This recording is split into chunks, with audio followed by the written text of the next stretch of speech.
mercado, cada vez mais, reconhece o público infantil como um consumidor que gera muito lucro. A preocupação com o tema da publicidade infantil é cada vez mais pertinente em todo o mundo. Especialistas consideram que as crianças ainda não têm o desenvolvimento psíquico para compreender a linguagem da publicidade e se proteger desses estímulos. Mas quem regula a propaganda infantil no Brasil? A repórter Carla Lucena conversou sobre essa questão com o Procurador Federal dos Direitos do Cidadão, Aurélio Rios. Acompanhe a entrevista. Que tipo de propaganda voltada para o público infantil pode ser considerada abusiva? Para nós, toda propaganda que sirva para induzir comportamentos nocivos às crianças, ela é abusiva por natureza. Então, assim, é óbvio que a gente não tem uma régua precisa para dizer o que pode e o que não pode. Mas não é só uma regra de bom senso, não é? Há uma resolução do próprio CONANDA estabelecendo, né, que aquelas propagandas que servem para iludir, né, para induzir as crianças a certas práticas de consumo insustentáveis, né, ou a um hiperconsumismo, ou que tenha, por exemplo, trilha sonora, que elas possam, de algum modo, ser influenciado por elas, ou por apresentadoras, meninos, ou que trabalham diretamente com o público infantil, ela é nociva. E ela é nociva por quê? Porque as crianças ainda estão em formação e elas não têm a capacidade ainda de discernir o que é um marketing, o que é um merchandising, o que é uma propaganda daquilo que é a realidade. E isso tem gerado muitos problemas, especialmente em relação às crianças de baixa renda, cujos pais não têm, obviamente, os recursos necessários à aquisição de tantos produtos que chegam a elas. Então, assim, é importante também a gente zelar pelo equilíbrio das relações familiares, né? Então, a partir do momento que você tenha publicidades que induzam um consumo excessivo, você cria um problema de economia doméstica, você cria uma tensão dentro da casa, né? E uma frustração enorme das crianças que não terão como conseguir. E aquelas que tenham, que porventura tenham famílias mais abastadas, você vai formar crianças mimadas, em que só tem como único objetivo consumir sem fim. Então, é necessário que elas tenham um limite em relação a isso. E a televisão, especialmente a mídia de um modo geral, é muito importante, porque é através dela que as crianças também têm a sua percepção com o mundo. Muitas vezes um desenho animado tem mensagens subliminares que estão postas lá dentro.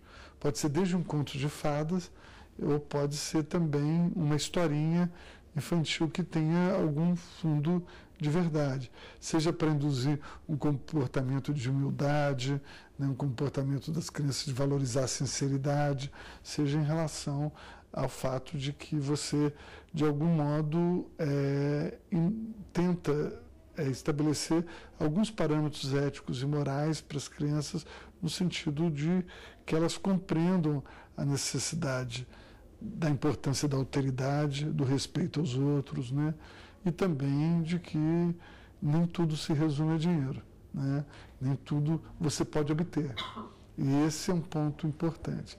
Então, a ideia da regulação da propaganda infantil, ela passa pela Constituição Federal, que determina que o bem-estar da criança está ligado principalmente à educação que ela possa ter. O que diz a legislação brasileira sobre as propagandas voltadas para o público infantil?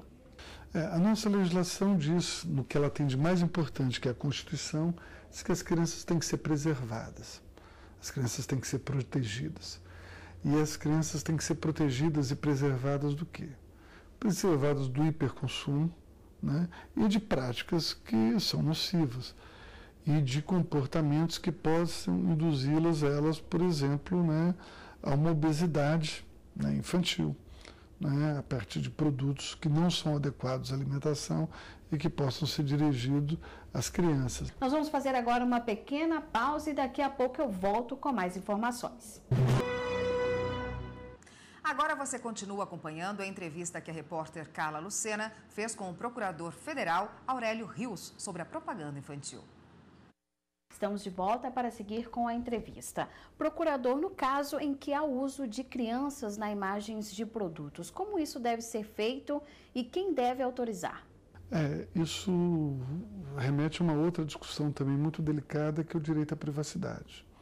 As pessoas não podem estampar a imagem de crianças, né, para vender produtos, especialmente sem autorização dos pais. E a outra coisa é que os pais também devem preservar as crianças dessa hiperexposição, né? Então, você tem produtos que são destinados à criança. Pode ser um shampoo infantil, pode ser um ovo de Páscoa, né? Pode ser brinquedos, né? Lúdicos ou não tão lúdicos. Mas o importante é você ter uma regulamentação mínima do Estado que possa proteger os pais, especialmente em relação àquilo que as crianças veem e as formas de indução delas a determinado tipo de consumo. E como é feita a identificação e até mesmo a fiscalização dessas propagandas para o público infantil consideradas ilegais? Bom, o órgão mais importante é o próprio CONAR, né? O Conselho Nacional de Autorregulamentação Publicitária, ele tem uma coisa muito importante, que é a própria indústria de entretenimento, ela criar mecanismo de proteger o seu público. Então, de estabelecer regras, né, do que pode e o que não pode. Isso é excelente porque a autorregulamentação ela é muito eficiente. Então, a partir do momento que se tem esse controle da publicidade, qualquer pessoa também pode acionar o CONAR em relação a qualquer publicidade, qualquer pai, qualquer mãe, enfim, parente.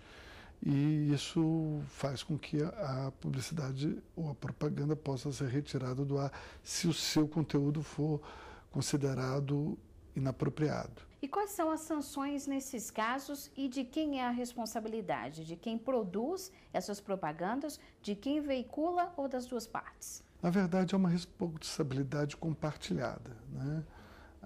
O meio, né, de algum modo, responde junto com a indústria, que quer colocar um produto à venda, e, obviamente, o meio pela qual é veiculado isso. Acho que é uma situação que assim, você não pode dizer que a responsabilidade é só de uma pessoa, né? Ou é importante que isso seja compartilhado com a agência de publicidade que utiliza isso, junto com o meio, né, que é o veículo de comunicação dessa propaganda ou dessa publicidade, junto com a indústria. E os mecanismos de controle podem ser, como eu disse, pelo CONAR, pelo Ministério Público, né, e as sanções são estabelecidas em geral pela Justiça, seja da retirada total desse material ou dessa propaganda, seja em relação à aplicação de multas pesadas, caso não seja retirado. Ou seja, você bota uma conta muito alta caso aquela indústria, ou aquele meio, o veículo, insista na reprodução daquela propaganda. Você acompanhou aí a entrevista com o Procurador Federal dos Direitos do Cidadão, que esclareceu sobre a questão da propaganda infantil no Brasil.